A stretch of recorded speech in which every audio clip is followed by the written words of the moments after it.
मार्च 1859 में बंगाल के हजारों रैयतों ने नील की खेती से इनकार कर दिया।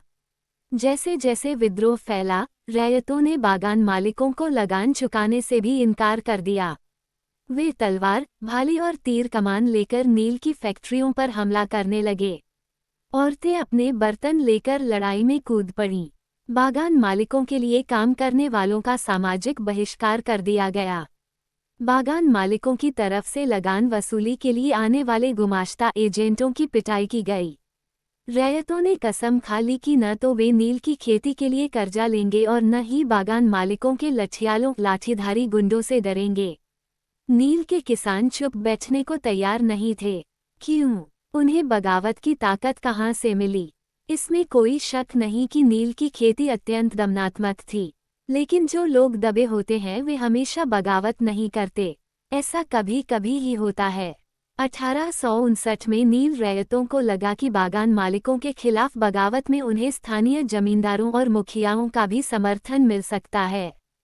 बहुत सारे गांवों में जिन मुखियाओं से नील के अनुबंधों पर जबरन दस्तखत कराए गए थे उन्होंने ही नील किसानों को इकट्ठा किया और लठियालों के साथ आमने सामने की लड़ाई लड़ी।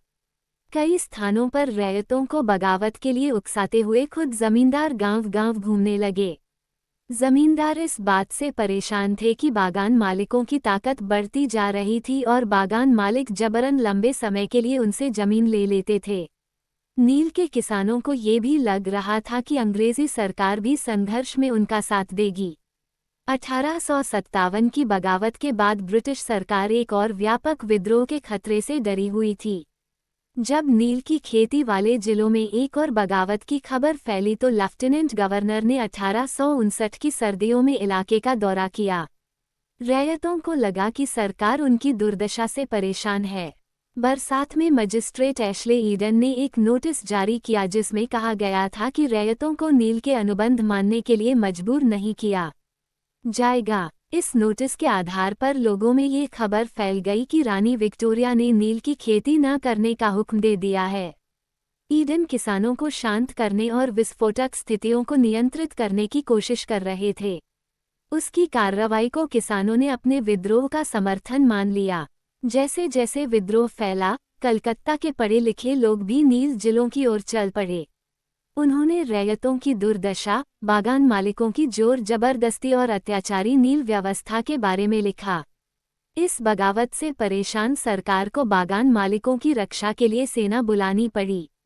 नील उत्पादन व्यवस्था की जांच करने के लिए एक नील आयोग भी बना दिया गया। इस आयोग ने बागान मालिकों को दोषी पाया, जोर जबरदस्ती के लिए उनकी आलोचना की। आयोग ने कहा कि नील की खेती रैयतों के लिए फायदे का सौदा नहीं है। आयोग ने रैयतों से कहा कि वे मौजूदा अनुबंधों को पूरा करें लेकिन आगे से वे चाहें तो नील की खेती बंद कर सकते हैं। इस बगावत के बाद बागानों में नील का उत्पादन धराशायी हो गया। इसके बाद बागान मालिक बिहार पर ध्यान देने लगे। 19वीं सदी के आखिर में कृत्रिम रंगों का निर्माण होने लगा था। इससे उनका व्यवसाय भी बुरी तरह प्रभावित हुआ। फिर भी वे उत्पादन फैलाने में सफल रहे। जब महात्मा गांधी दक्षिण अफ्रीका से लौटे तो बिहार के एक किसान ने उन्हें चंपारण आकर नील किसानों की दुर्दशा को देखने का न्योता दिया। 1917 में महात्मा गांधी का ये दौरा नील बागान मालिकों के खिलाफ चंपारण आंदोलन की शुरुआत थी।